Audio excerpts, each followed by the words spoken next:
Hello, YouTube! I am Penstar, and this is Dungeon of the Endless Strategy and Tactics, Episode 2. So, when we last left our intrepid heroes Upbot and Ken, we have reached the second floor and in fairly good shape. No item drops on the first floor. A little disappointed in that, but our resources are in a good place here. And also, we've got ourselves a crystal room with 2 doors to it. This is actually the best hand you can be dealt starting at a floor. I've found that if there's only 1 door, you're probably going to get screwed on the crystal run. If there's 4 doors, it is a nightmare to keep choke points under control and also find the damn exit.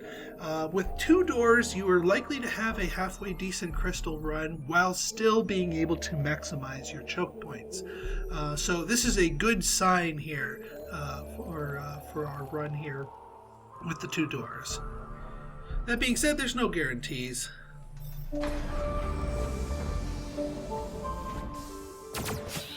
For example, not getting a major module in your first room is kind of a sucky proposition. It's an extra turn. The longer it takes for you to get your modules down, the less effective they are. So not getting one in your first room is less than ideal. I'm going to go ahead and level up Ken here since we've got enough emergency food backup. And as before, always go down the branches as far as you can before starting a new one, especially off of your crystal room. I should have set up on there too. Oh!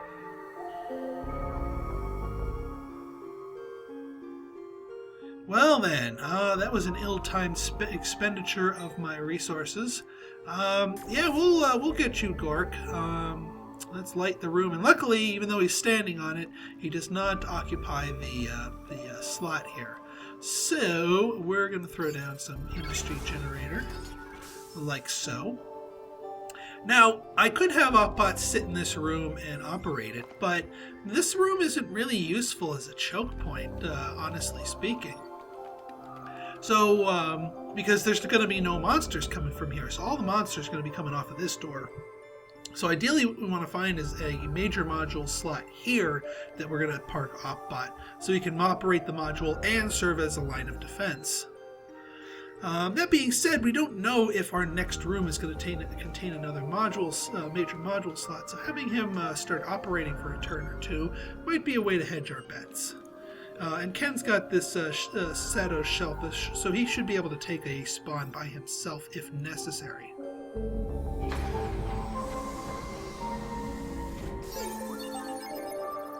Oh, a freaking Stell. Alright, what's on the plate here? All operators. Well, that would be really awesome if I didn't already have a full operator, but at least it gives him a +4 wit. So we're going to be getting more industry out of that. Fair enough. This is going to be a good choke point once the Stell kills itself, because it will leave behind a major module, but there's no way to hasten the demise of a Stell. So nothing to do but leave Opbot on his thing to give us a little extra bonuses here, and press forward. See, this is better. A little bit of a choke point. And let's kick off that power. And let's catch these guys. That's more like it. Okay, now is when we're going to lay down here. Now, at this juncture, yes, I know we're waiting on Gork, but eventually throughout the level, we should generate enough food naturally to be able to afford him. So I'm going to throw down a science creator up here. And we're going to move Opbot up here to the front. This is going to be our official choke point, since we know that all rooms on this entire floor are necessarily going to have to pass through here, because the one we've already knocked off this particular area from here, and we know that no monsters, as long as we keep these areas lit, we don't need to worry about monsters coming through here. So this is fairly ideal. Now this viral injector is great, but not great in a last stand room here. So I'm not going to build any of these in here. We're just going to stick to the prisoner prods. If we had any support modules, or rather yeah, support modules. We would be building them in here, but we did not research those yet. But hopefully with this science creator and him operating it, it will work out for the best there. Right then.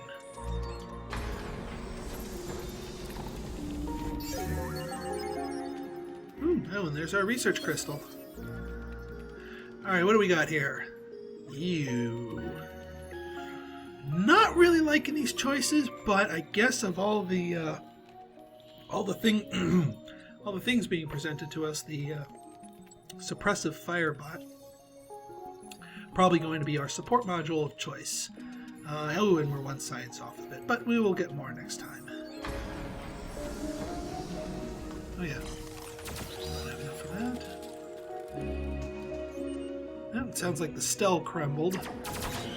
And it is early enough in the level that we can, since we have the industry for it, let's get that food replicator going in there. We can get some profit and some extra goodies off of that, and it'll allow us to get Gork sooner. Alright, now we can research that. Suppressive firebot. And we should build up enough science so that by the time that finishes researching, we'll have enough to afford our next research.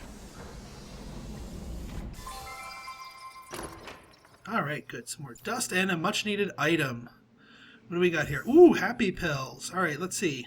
Vanilla happy pills. 2 wit for attack power. Anything that improves wit you want to give to your operator. So we're going to give that, and that way we get even more science out of him due to his operations skill. So good on that. Excellent. Now you'll notice that his rate of science is lower, but that's because the Stell crumbled, and the Stell was providing a bonus, which is no longer being provided. Alright, you can light up that room. Again, once again, you want to keep going down a particular path before branching out more things. Alright, more dust. Oop, and we gotta run back. Help.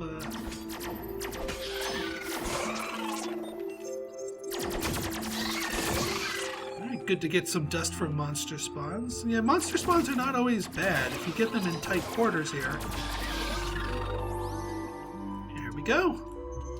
You can get some extra dust and therefore some extra lit rooms out of the deal. Sweet.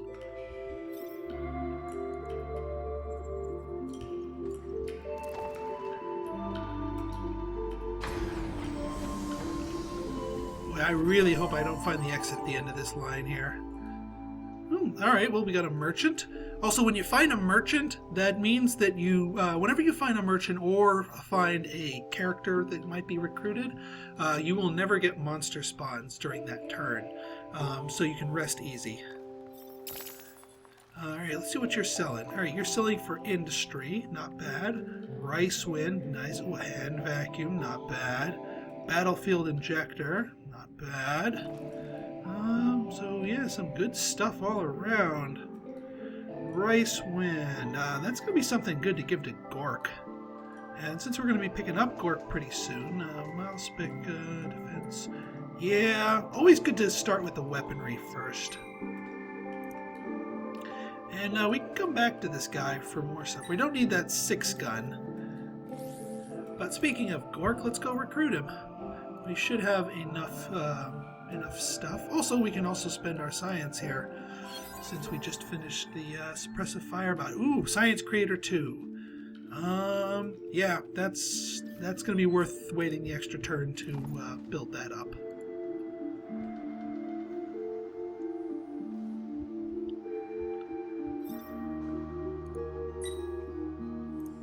There we go. Alright, now Gork is I like to treat Gork as like a mobile turret. This guy is slow as molasses. So you're not going to be able to count on him zipping around rooms. So I just park him in this room and just basically treat him like one of the prisoner prods with a lot more kick to it. While Ken will continue his work kicking open doors and being all fast-like.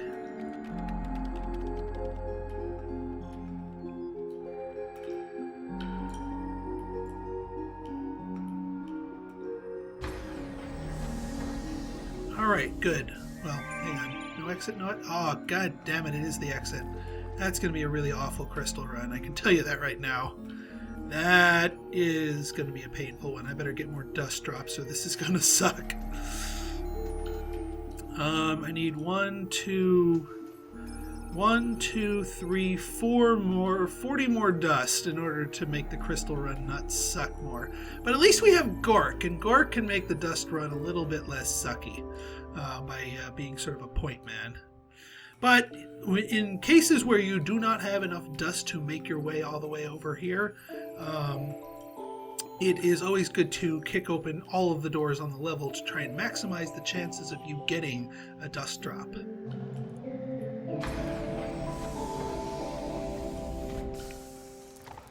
Like so.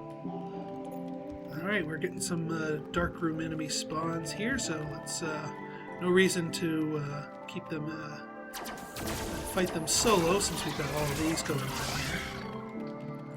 Yeah, they're just slaughtering them.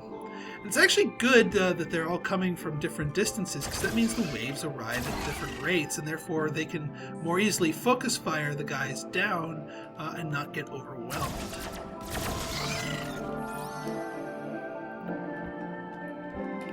Alright, 1 dust away from that, but we should have enough for our science creator, so researching that. Alright.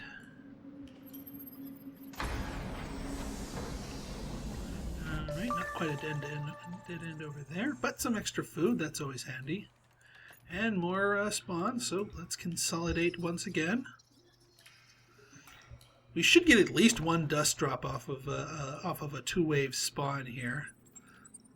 Now they got these guys coming out there. These things are the first ones that can start hurting your modules, although they're not really that painful at it.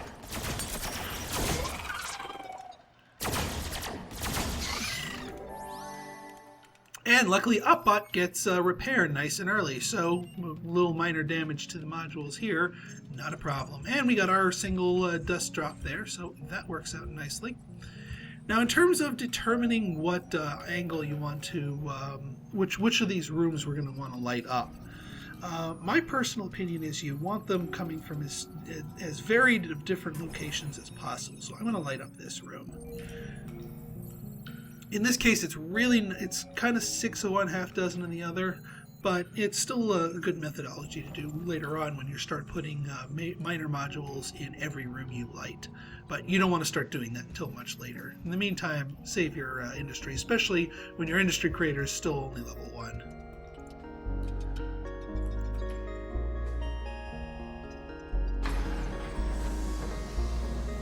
Alright, dead end on this particular line here. Ooh, put some extra industry, always good.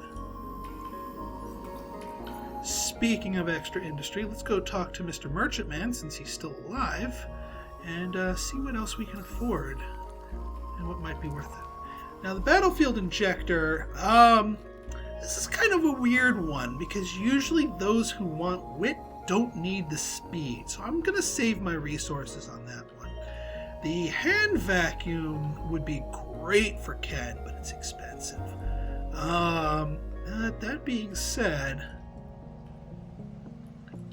no better way to collect extra dust. Well, the hand vacuum is certainly a possibility and would pay for itself over time. The other option is this, but you know what? I think I'm going to save up for the hand vacuum.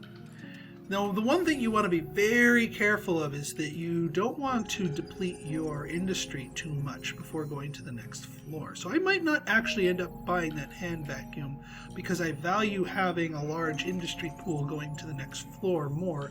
That would allow me to build my new sets of modules rapid fire. You can level up here, can't you? Yes, you can. And you're going to give us a little bit extra food with that Soylent Green power of yours. Yummy. Right then, well, nothing else to do. You're still researching Science Creator 2. Hopefully we have a few more doors to kick open, see if we can get to 80 dust here. That might make the crystal run suck a little bit less. Oh, hey!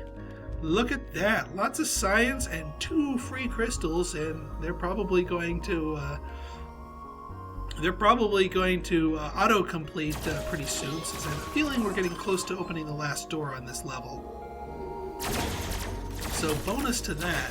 When you have a situation like that, you'll definitely want to focus on bringing out some of your cheaper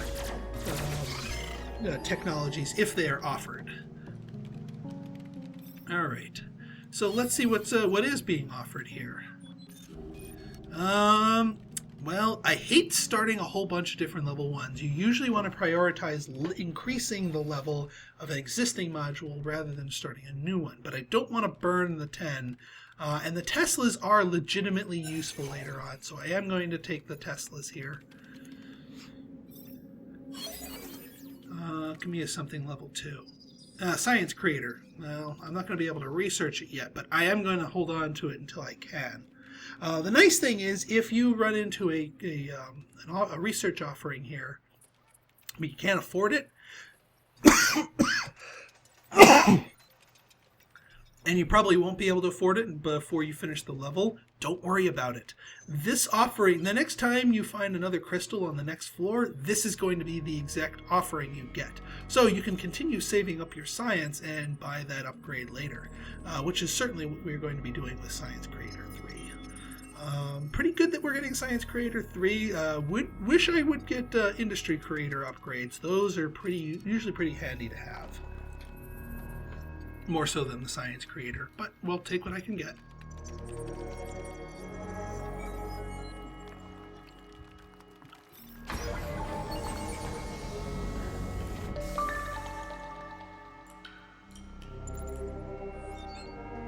All right, last floor of the dungeon. We get ourselves that extra, that free upgrade there. But we can't research anything now. But we got ourselves more dust, so I don't suspect our crystal runs can be too horrible.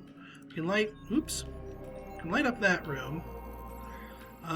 Now, if we depower the rooms that are behind the crystal here, namely here and here, we can power our way all the way to the crystal room. Huzzah! That being said, we're still going to run into we're going to run headlong into some monster spawns coming from this direction. So we're going to need to escort our crystal runner here. I think what I'm going to do is Mr. Gork is going to sit in this room and just hammer away at any baddies that come in there. No need to build the extra defenses, especially since Gork is essentially a room full of prisoner prods. We'll keep Opbot in there so we can get one more round of operating off of his crystal. And I'm not too worried about the spawns from here because we got all of these prisoner prods doing the work for us. So I think we're gonna have a pretty good crystal run here. Now here's your last chance to utilize that merchant. And actually, I might utilize him for something. I'm probably not going to build buy the vacuum, as tempting as that is. And trust me, it's tempting. Although, it'll give me enough to instant build the Industry Creator next floor. And if I operate it with Opbot, it'll let my industry recover fast enough that I can build more modules pretty quickly. So, you know what? I actually am going to buy that hand vacuum and give it to Ken. Because extra dust drops from monsters are really, really good. Plus the extra speed is good for Ken just in general.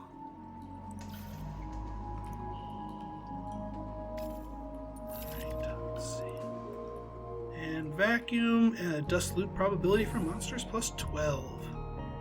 Sweet.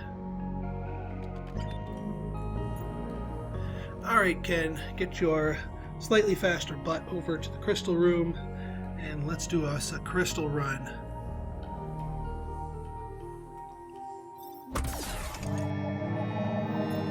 Pause game, tell him to go to the crystal room, and watch progress from the overview.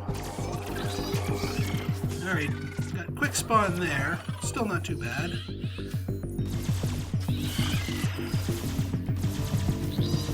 Alright, Gork is doing his thing over there. Don't be afraid to pop cooldowns when you need to. Oh yeah, Gork is so slow, you better start. He goes as fast as the crystal runner.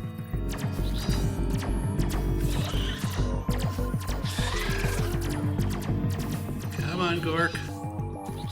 Yeah, that's good. That's what you got to be careful with in when you have really, really slow heroes.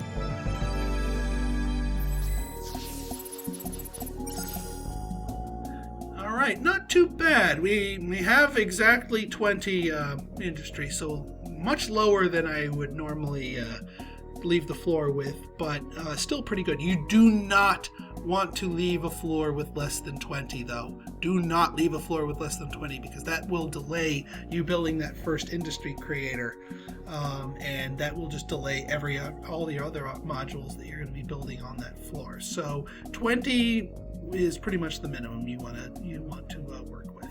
So hope you enjoyed this episode.